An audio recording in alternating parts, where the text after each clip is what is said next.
Control groups are crucial in impact evaluations. So let's imagine that you are conducting a program to reduce prejudice among young Muslim and Jewish kids. Outgroup prejudice. So you want to reduce prejudice to Muslims among the Jewish kids and prejudice to Jewish among the Muslim kids.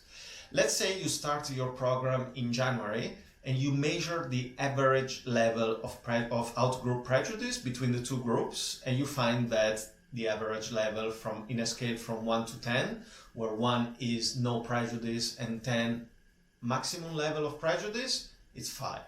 So both Muslim and Jewish kids have an average level of outgroup prejudice 5 out of 10. Then you start your program activities. Maybe you conduct sporting activities and you make the kids play together. You conduct interfaith activities and you teach the kids, the different practices, religious practices in the other group. And then one day in March, some hostages are kidnapped in Israel by a group of Palestinian groups. And the Israeli military starts operations in Gaza and civilians are killed.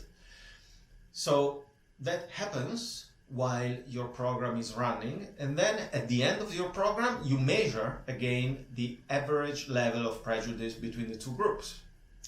And maybe you find that the average level of outgroup prejudice has increased.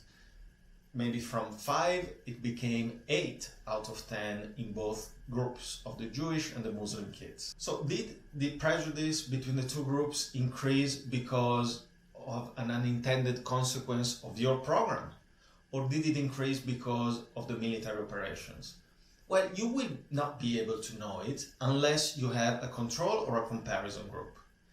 So let's imagine, for example, that you have a group of Muslim and Jewish kids that you want to run your program with, let's say 100 of them, and then you randomly select 50 to attend your program in January and 50 who will start attending your program, let's say in July.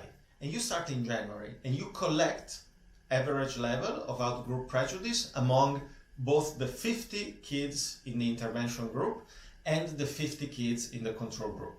Same thing in January. Average level of prejudice, 5, let's imagine. Then you run your program with your intervention group, not with the control group. Then the military operation happened in March, the program ends in June, and you measure the average level of prejudice among the 100 kids, 50 of the intervention group and 50 of the control group, once more at the end of the program. Maybe you will find that in your intervention group, the average level of outgroup prejudice increased from 5 to 8 out of 10. However, you might find that in the control group, the average level of prejudice increased from 5 to 10 out of 10. Where selecting a control group is not practical, it is possible to use comparison groups. Comparison groups are selected by trying to matching the relevant characteristics as much as you can and distribute these characteristics evenly in the two groups.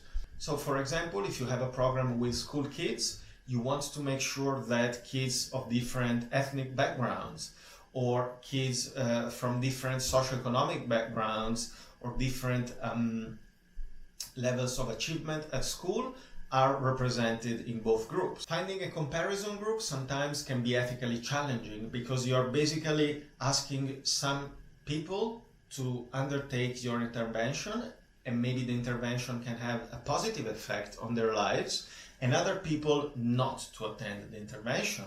And maybe these people will be discriminated in a sense because they will not have the same possibility to have a positive impact in their lives.